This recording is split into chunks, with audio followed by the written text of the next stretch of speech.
Hello friends, स्वागत है आप सबका। आज हम लोग जानेंगे हड़प्पा कालीन समाज और धर्म के बारे में। हड़प्पा सभ्यता में सामाजिक जीवन कैसा था, लोग कैसे रहते थे, क्या खाते थे, उनके समाज का स्वरूप कैसा था, स्त्रियों की दशा कैसी थी, उनके पहनावा और उनके मनोरंजन के साधन क्या थे, वे लोग जीवन निर्वाह कैसे करते थे। जब हम इन सभी पहलुओं पर गौर करते हैं तभी हम किसी समाज का अनुमान लगा पाते हैं। सबसे पहले हम लोग जानेंगे समाज क्या है। तो लोगों के समुदायों से मिलकर बना एक बड़ा समूह जिसमें सभी लोग मानवीय क्रियाकलाप करते हैं, उसे ही हम समाज कहते हैं। सिंधु समाज आर्थिक आधार पर 3 वर्गों में बटा हुआ था, जिसमें सबसे प्रथम स्थान पर सुविधा संपन्न विशिष्ट वर्ग आते थे। उनमें विद्वान, पुरोहित, योद्धा और प्रशासनिक अधिकारी शामिल थे।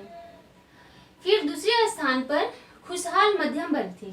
उसमें व्यापारी, कारीगर, शिल्पकार, शिक्षक तथा किसान शामिल थे। और तीसरे स्थान पर सुविधा विहीन कमजोर वर्ग यानी श्रमिक वर्ग थे। इसमें मजदूरों तथा दासों को शामिल किया गया था। हड़प्पा काल में जो बड़े भवन यानी दुर्ग थे, उसमें निवास करने वाले लोग पुरोहित वर्ग के थे तथा नगर क्षेत्र में व्यापारी, अधिकारी, सैनिक एवं शिल्पी रहते थे। एवं अन्य वर्गों में कृषक, कुंभकार, बढ़ई, नाविक, सोनार, मनके एवं मुहर बनाने वाले, शिल्पी, जुलाहे, श्रमिक इत्यादि ये लोग रहते थे।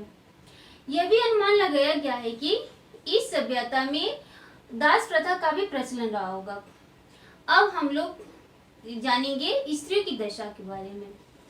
सबसे अधिक नारी मृत मूर्तियां मिलने के कारण सिंधु समाज मातृ प्रधान माना गया है।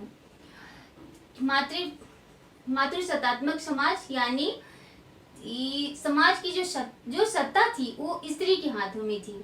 समाज की मुख्य इकाई परिवार थी और उसमें नारी की प्रमुख स्थान थी तथा शक्ति और उर्वरता के रूप में स्त्री की पूजा की जाती थी। परंतु गुजरात के लोथल और राजस्थान के कालीबंगा से युगल समाधान मिलने से सती प्रथा का प्रचलन का भी अनुमान लगाया गया है। अब प्रश्न बनता है कि ये सती प्रथा क्या है। तो जिस स्त्री की पति का देहांत हो जाता था, उस स्त्री को उसके मृत पति के साथ ही जिंदा जला दिया जाता था।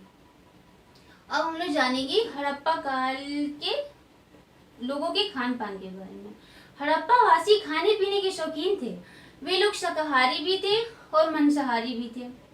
भोज्य पदार्थों में गेहूं, जौ, मटर, तिल, राई, सरसों, खजूर, तरबूज, बकरी, मछली, कछुआ, घड़ियाल आदि प्रमुख रूप से हड़प्पा वासियों के द्वारा खाए जाते थे। अब हम लोग जान ले उनके मृदभांड। मृदभांड में बर्तन,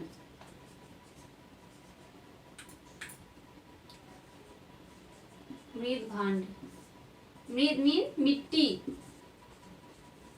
और भांड मीन्स बर्तन।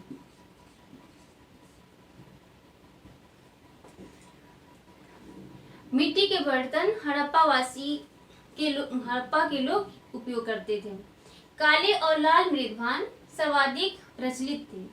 हड़प्पा काल में कुंभकार की चाक का खूब प्रचलन था। वे लोग अपने बर्तनों को चिकने और चमकीले बनाते थे। हड़प्पा वासियों का हथियार था कुल्हाड़ी, आरा, खुरपा, छुरी, बर्छा, ये सब। ये लोग अपने औजार को टीन, तांबा और कांसे के बनाते थे। कहा जाता है कि हड़प्पा वासियों ने टीन और तांबा को मिलाकर कांसा बना दिया। T plus T equal to K. तांबा और टीन मिलाकर कांसा बना दिया। इसलिए हड़प्पा सभ्यता को प्रथम कांस्य युगीन सभ्यता भी कहा जाता है। अब हम लोग जानेंगे उनका पहनावा क्या था। हड़प्पा वासियों को ही सर्वप्रथम कपास उगाने का श्रेय दिया जाता है। सिंधुवासियों के नाम पर ही यूनानियों ने कपास को सिंडोन कहा है।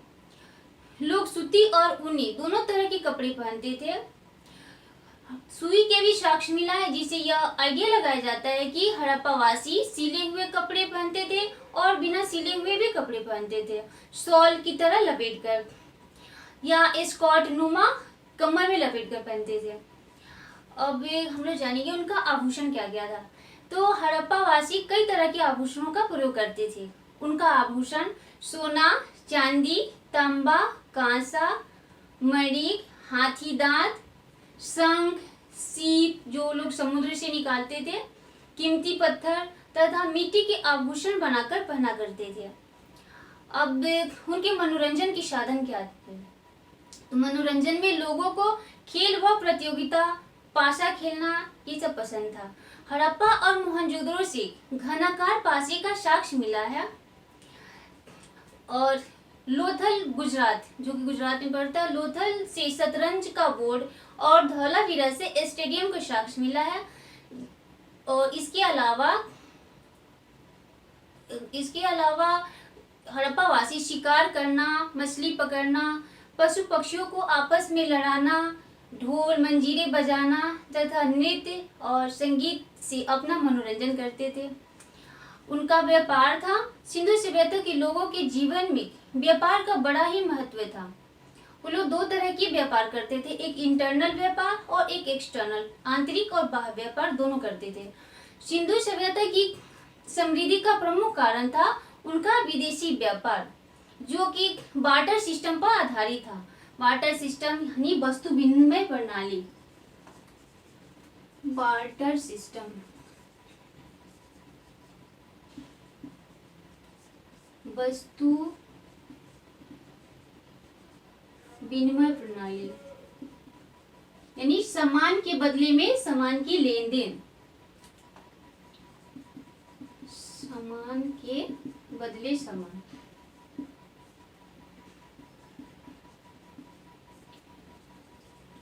सामान की लेन देन, सामान के बदले में सामान की लेन देन करते थे। सिंधुवासी अपना जीवन निर्वाह कृषि, पशुपालन, शिल्प और व्यापार करके करते थे। अब उनके शिक्षा के बारे में हम लोग जान लेते हैं। शिक्षा, हड़प्पाई समाज का बौद्धिक पक्ष भी उज्जवल था। यह सभ्यता एक बौद्धिक समाज का प्रतिनिधित्व करती है।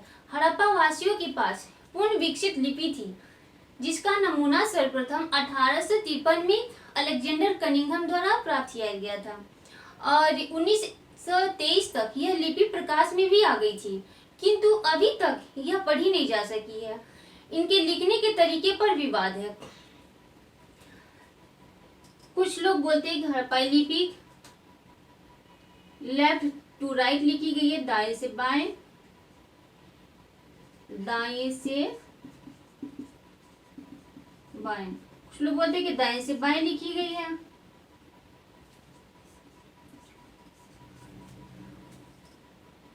बाएं से दाएं लिखी गई है। कुछ लोग बोलते हैं बाएं से दाएं लिखी गई है। कुछ लोग बोलते हैं दाएं से बाएं लिखी गई है, राइट टू लेफ्ट।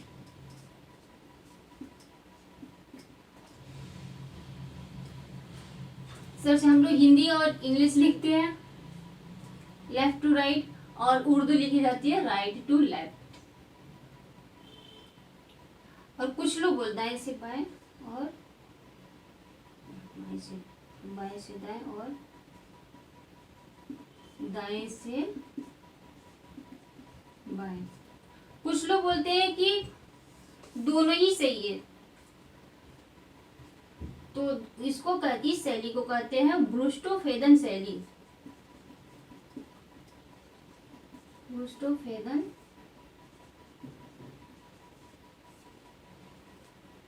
इस शैली को कहते हैं ब्रूस्टोफेदन शैली।